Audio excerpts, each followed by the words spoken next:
if you want to really get good at using adjectives so that you can be very articulate and say exactly what you want to say whenever you want to say it, to suggest things, to use the English language with nuance.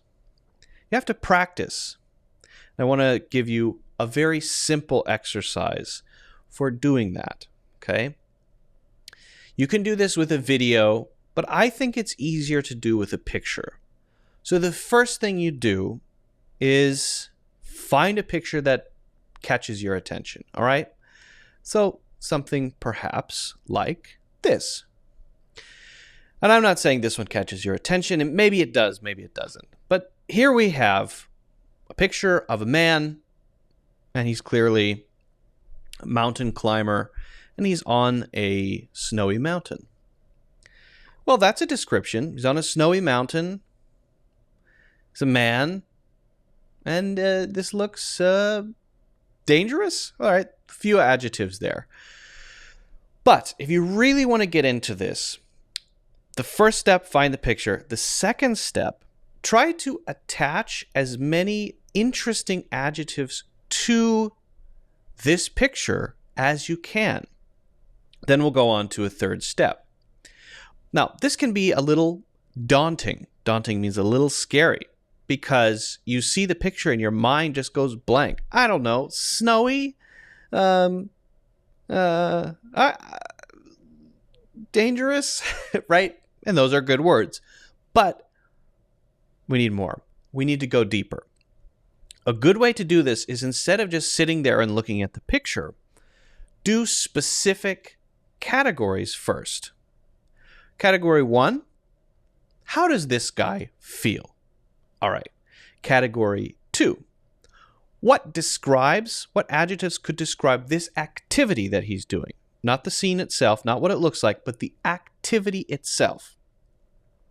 Category 3, now I'm going to look at the mountain, or I'm going to look at the scene, or whatever's going on, the broader scene that's happening, and I'm going to describe just that.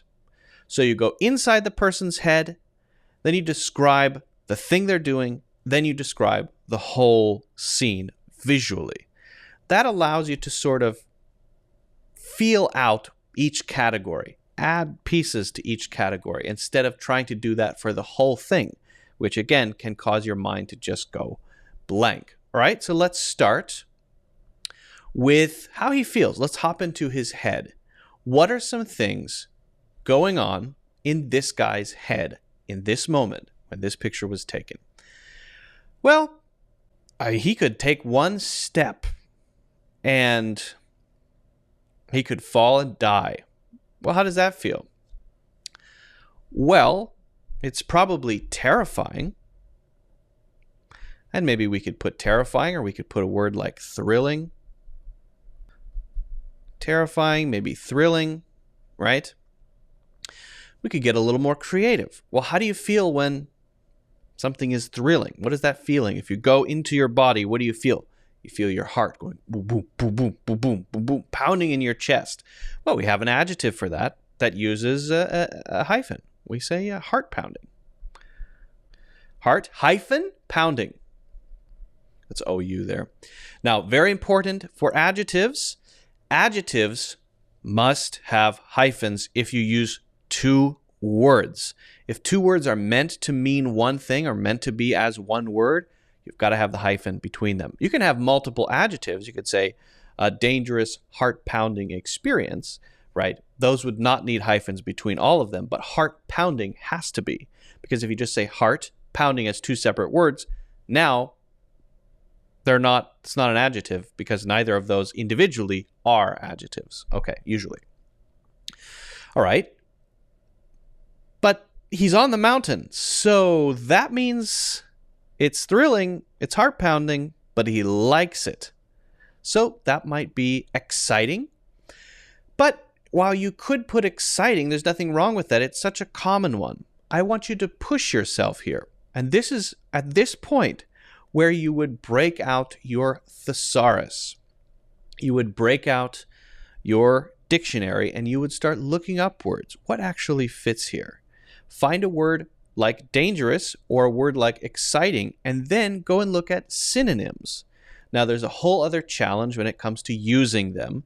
Using synonyms, they're not all exactly the same. Just because these two are called synonyms in the thesaurus does not mean that they always mean the same thing all the time, or that even this other word that means the same thing is ever used in the English language. It could be a very rare word or a medical word. You have to figure that out individually for each word. That's a separate challenge. But look in the thesaurus and see what you come up with. What would be a good synonym for exciting? How about exhilarating? Okay, exhilarating. That's like exciting, but it's a little more, well, it's not as common, right? So it's better. Physically, how does his body feel? Well, he's probably lacking oxygen up here, and he's probably very cold. So what's that? What is this? NUMB. He's probably feeling a bit numb at the moment. Now, numb could be an emotional thing, so we have to be aware of that, but numb could be a physical sensation. This guy can't feel his fingers because he's very cold. All right, so these are a few things that we can use to describe how he is feeling right now in this picture. What about the activity, right? What about the activity? Well, obviously it's risky. He could slip and fall at any moment and die immediately. So it's very risky. But because he knows it's very risky, maybe it's also well planned. Right? Because he knows it's very risky, he needs to make sure he's taking safety precautions. So perhaps he spent a lot of time, he spent tons of time working on a plan to make sure that he's safe. So it's risky, but also a well-planned trip up the mountain. Okay? And if you wanted to describe this sort of activity as something like adventurous, daring, something like that, you could certainly do that too. All right. So we're just picking out some adjectives here, trying to add flavor to this, and this is our inspiration. Now, what about describing the scene itself? All right. So now we try to describe what's going on here. Again, we're not even making sentences yet. We will do that. That's part of the exercise. But we want to just look at the scene. Okay, so the mountain there, I see a lot of snow. If this goes like this, yikes, that looks pretty scary. Okay, so how do we describe this angle, this extreme angle that this man could easily fall down? Well, this is, and again, we don't want to just say steep. That's a simple adjective. I want you to kind of challenge yourself a little bit. You might, instead of saying steep, which is fine, you can say steep, or you might say precipitous.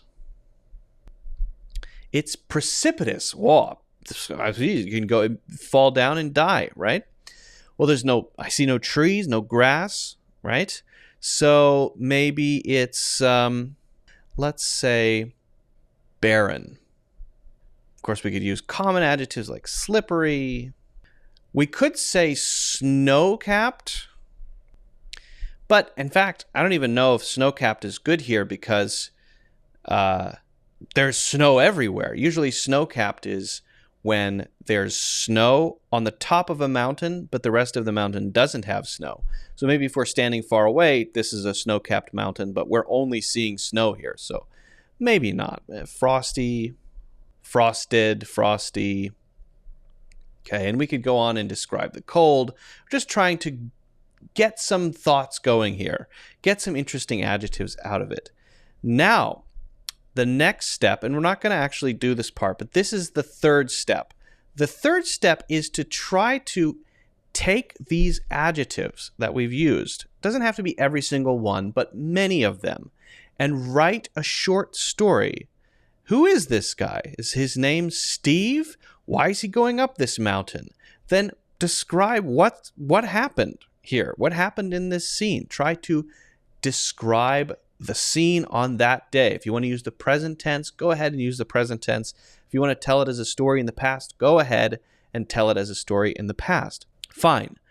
The key is, though, to try to push yourself to discover interesting descriptive words, adjectives, and then add them into a story to make that story more interesting, more compelling, more vivid, more visual, right? To get across maybe how Steve is feeling when he's doing this. And again, it doesn't really matter what tense you use. Once you pick one, stick with it, but it doesn't really matter which tense you use. Write that story. Once you do that, you're going to, go through a few versions. I might change some things. I might add some interesting adverbs as well. I might maybe remove the word frosty and put in something else, fluffy or something like that. Fluffy white snow on the top of the mountain. That allows you to paint the picture in the other person's head. If you can, then try to get feedback on it. If you have a writing buddy or someone you're working with, practicing English with, do that too. Really, the key is often we learn things with input only. And if you want to get better at anything, you have to have both input and output. So get practicing, find a picture, and if you want to share it with me, I would love to take a look.